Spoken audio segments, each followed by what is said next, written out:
Hello friends, welcome back to new video. इस video में हम स्विंग ट्रेडिंग के लिए कुछ स्टॉक्स को डिस्कस करेंगे। साथ ही साथ इन स्टॉक को सिलेक्ट करने का जो रीज़न है उसको भी हम लॉजिक को डिस्कस करेंगे। तो चलिए हम वीडियो स्टार्ट करते हैं, लेकिन एक छोटा सा डिस्क्लेमर देना चाहूँगा, ये वीडियो ओनली एजुकेशनल पर्पज़ के लिए बनाया जा रहा है। इसमें किसी भी प्रकार की बाय सेल या होल्ड करने की कोई रिकमेंडेशन नहीं दी जा रही है। तो पहला स्टॉक हमारे पास यहाँ पर इंडस टावर है। इंडस टावर में देखिए आप कुछ इंपॉर्टेंट पॉइंट यहाँ पर हैं जिनको आपको समझना होगा। देखिए स्टॉक ने यहाँ पर एक बहुत अच्छा रेजिस्टेंस लिया।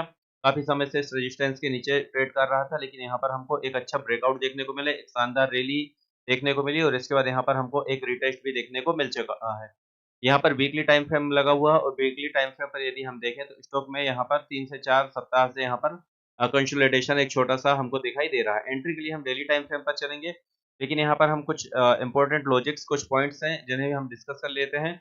तो इसके लिए यहाँ पर सबसे पहले हम यहाँ पर देखेंगे आरएसआई लगाया हुआ और आरएसआई में यहाँ पर मैंने 20 डे का सिंपल मूविंग एवरेज लगाया हुआ है। तो यहाँ पर थोड़ा-सा आप ध्यान से देखिएगा, यहाँ पर ये रेड लाइन आपको दिखाई दे रही है, ये 20 डे का सिंपल मूविंग एवरेज है। यहाँ पर देखिए स्टॉक ने यहाँ पर सपोर्ट लिया और एक अच्छा अपसाइड का मूवमेंट देखने को मिला। फिर से यहाँ पर एक छोटा-सा करेक्शन देखने को मिला और 20 डे मूविंग एवरेज के पास से फिर से स्टॉक ने सपोर्ट लेकर एक अच्छी रैली दी और अभी देखिए तो हम 20 डे के मूविंग एवरेज के पास यहाँ पर स्टॉक हमको ट्रेड करता हुआ दिखाई दे रहा है। तो यहाँ से यदि स्टॉक में इस कंसोलिडेशन के बाद यहाँ पर एक अच्छी अपसाइड की रैली यहाँ पर भी पॉसिबल है। तो यहाँ पर हम डेली टाइम फ्रेम पर चलेंगे और देखेंगे किस प्रकार का यहाँ पर हमारा एंट्री और स्टॉप लॉस किस प्रकार से हो सकता है। ओके फ्रेंड्स, तो यहाँ पर डेली टाइम फ्रेम लगा हुआ है और डेली टाइम फ्रेम पर यदि हम देखें तो एंट्री के लिए हम क्या कर सकते हैं। देखिए ये जो रेड लाइन यहाँ पर आपको दिखाई दे रही है, रेजिस्टेंस लेवल था हमारा। इसके ऊपर यहाँ पर यदि हम देखें तो ये हमारी जो है ये एंट्री ये हमारी ब्रेकआउट कैंडल है और इस ब्रेकआउट कैंडल के हाई के ऊपर यदि यहाँ पर हमको एक क्लोजिंग मिल जाती है तो यहाँ पर हमारा ब्रेकआउट कंफर्म हो जाएगा और इसके बाद यहाँ से हम अपनी एक एंट्री इनिशिएट कर सकते हैं। देखिए एंट्री के लिए 2-3 क्राइटेरिया हैं। एक तो हम इस लेवल के ऊपर यहाँ पर हमको यदि एक कोई अच्छी कैंडल क्लोजिंग मिल जाए तो भी हम ले सकते हैं, या फिर यहाँ पर हम देखें कि एक ट्रेंड लाइन यहाँ से आती हुई दिखाई दे रही है, इस ट्रेंड लाइन के ब्रेकआउट पर भी हम यहाँ पर एंट्री इनिशिएट कर सकते हैं। और साथ ही साथ यहाँ पर जो ब्रेकआउट होगा वो ब्रेकआउट कंफर्म होगा, या फिर यहाँ पर हमको फिर से एक डाउनफॉल देखने को कुछ इस प्रकार से मिल सकता है।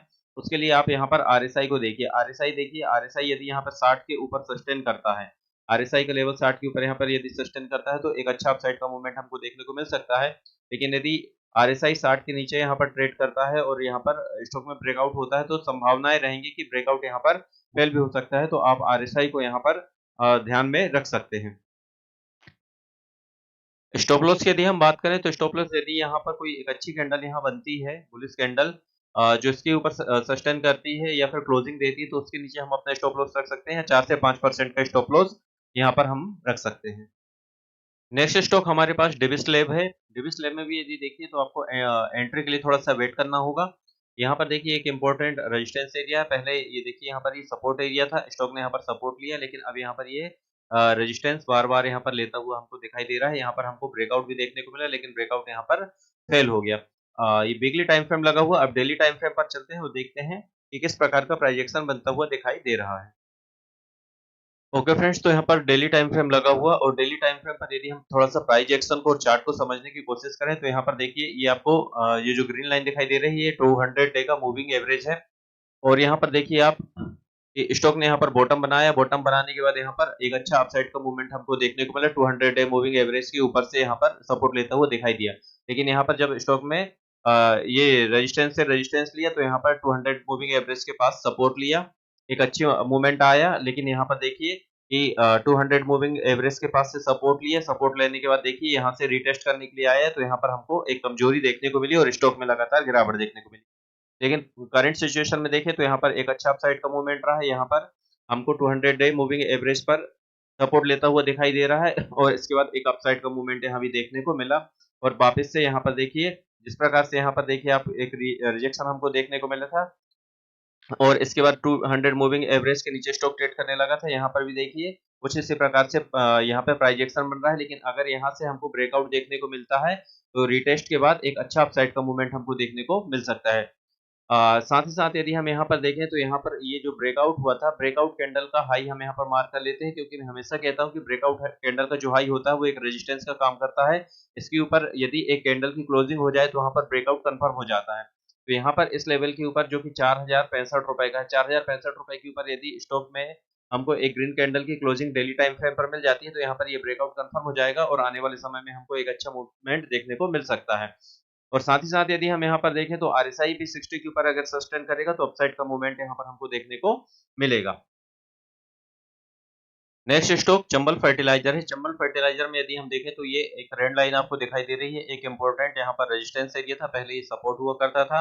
स्टॉक ने यहाँ पर मल्टीपल टाइम सपोर्ट लिया, लेकिन यहाँ पर इसके बाद ये रेजिस्टेंस का काम करने लगा और यहाँ पर देखिए आपको मल्टीपल टाइम यहाँ पर स्टॉक रेजिस्टेंस लेता हुआ दिखाई दे रहा है। यहाँ हमारे पास एक ब्रेकआउट हुआ, ब्रेकआउट के बाद यहाँ पर देखिए कि रिटेस्ट हुआ, रिटेस्ट में यहाँ पर एक स्टॉक कंसोलिडेशन जोन में चला गया। इसके बाद देखिए आपको एक फिर से हमको यहाँ पर एक ब्रेकआउट और इसके बाद ये जो रेंज बना है, जिस छोटी सी रेंज का ब्रेकआउट हुआ था, इस रेंज का यहाँ पर हमको एक रिटेस्ट देखने को मिल रहा है। अब देखिए यहाँ पर किस प्रकार की प्राइस एक्शन बन सकता है। हो सकता है यहाँ पर स्टॉक डबल टॉप बना के कुछ इस प्रकार से एम पैटर्न बनाता हुआ डाउनफॉल कर जाए, या फिर यहाँ पर हमको एक और ब्रेकआउट देखने को मिल सकता है।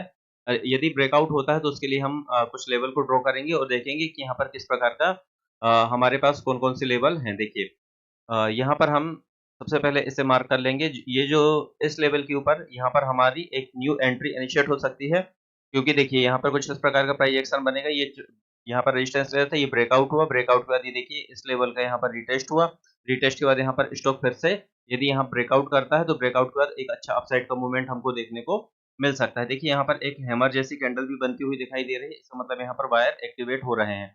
साथ ही साथ यदि हम देखें तो यहाँ से हमको एक ट्रेंड लाइन का सपोर्ट भी बनता हुआ दिखाई दे रहा है। इस ट्रेंड लाइन के नीचे भी हम अपना यहाँ पर स्टॉप लॉस रख सकते हैं। टारगेट की यदि हम बात करें तो हमारे पास जो टारगेट होने वाले हैं, पहला टारगेट हमारे पास 435 रुपए के आसपास का रहेगा, 430 से 35 रुपए। दूसरा और इसके बाद हमारे पास जो नेक्स्ट टारगेट होने वाला है वो टारगेट हमारा 470 रुपए और फिर 514 रुपए तक के टारगेट आने वाले समय में हमको देखने को मिल सकते हैं। ट्रेलिंग बेस पे हम अपने स्टॉप लॉस को यहाँ पर ट्रेल कर सकते हैं।